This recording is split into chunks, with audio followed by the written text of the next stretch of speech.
And you look.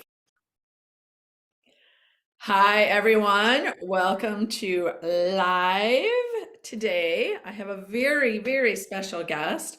Her name is Amanda Acosta, and she is the Patient Services Manager for Access Community Health Center, which is located in urban, wonderful, one of our only partners with a Starbucks, Madison, Wisconsin.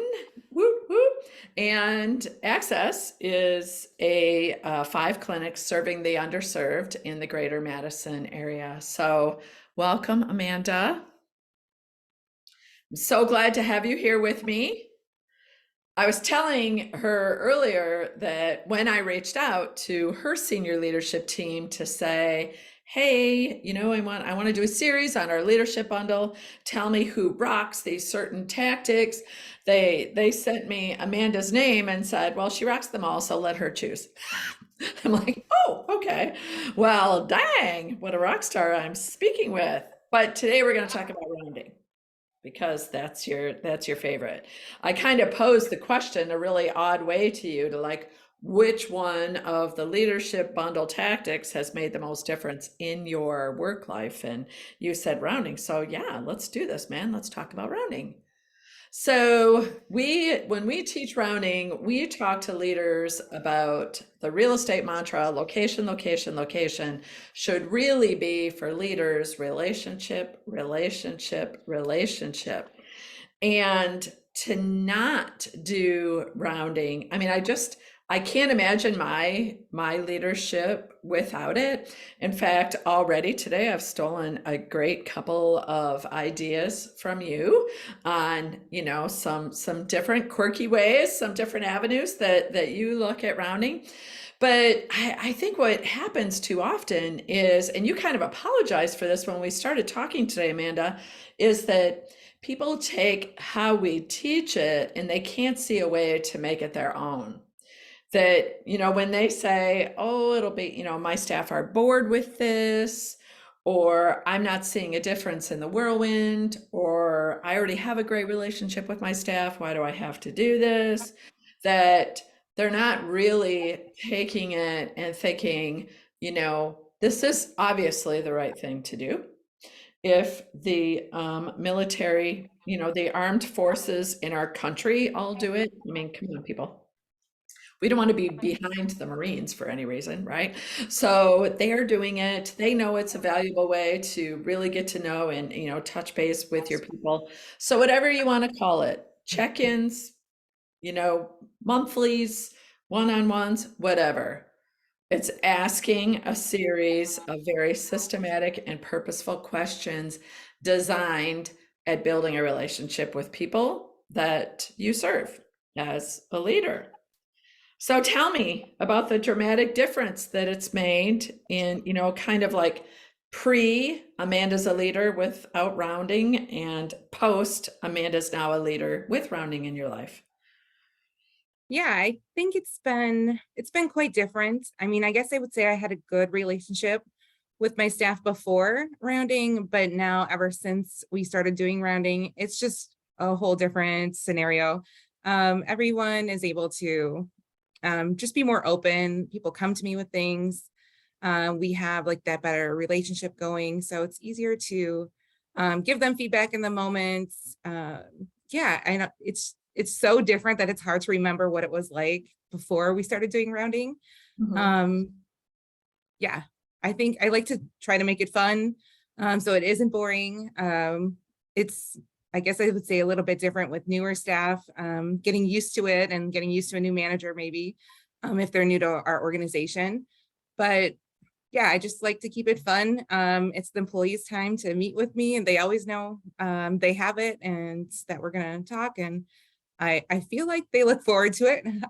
We'll see. But for the most part, yeah, it's hard to remember a time before rounding, I guess I would say. Sure. Now, do you ever have I remember the day this happened to me and I thought, finally, I have made it. When an employee comes to you and says, they like take this crumpled piece of paper out of their pocket and they're like, I've been saving all these questions for you, right? Have you ever had that happen to you? Like, oh, I'm so glad we got this time together because I have a list of Amanda questions, right? Yes. So that happens pretty much every month. My Right. people that have questions and they're like, oh, that's not important. I'm just going to save it up till rounding. And they come in with their little list and we tackle what they want to talk about. Yeah.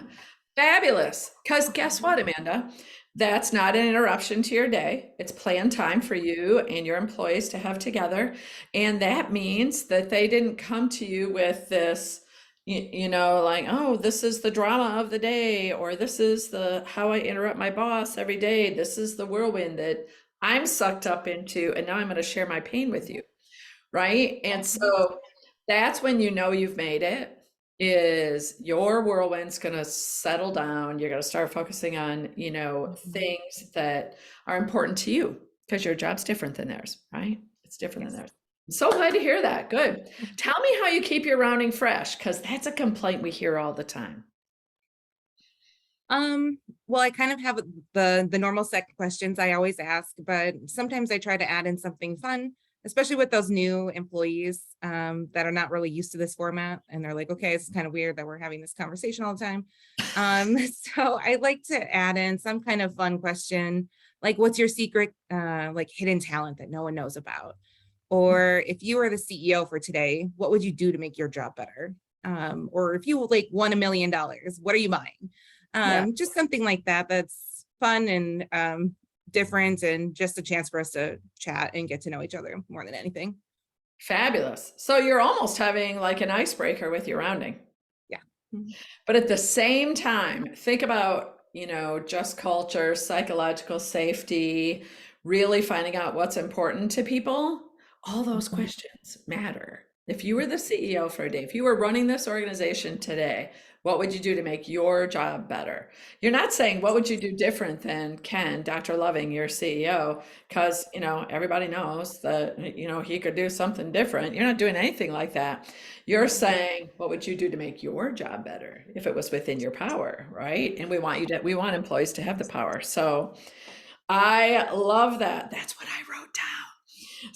So, totally stealing that. Totally. If you work for, by the way, that's your next rounding question. So what barriers or challenges do you have any? All your people work from home, right?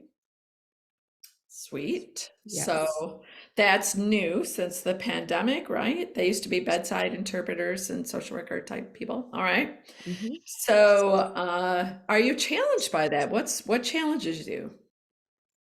Um, yes. So that has been something to get used to, figuring out how to do rounding and meeting with, staff when people work from home.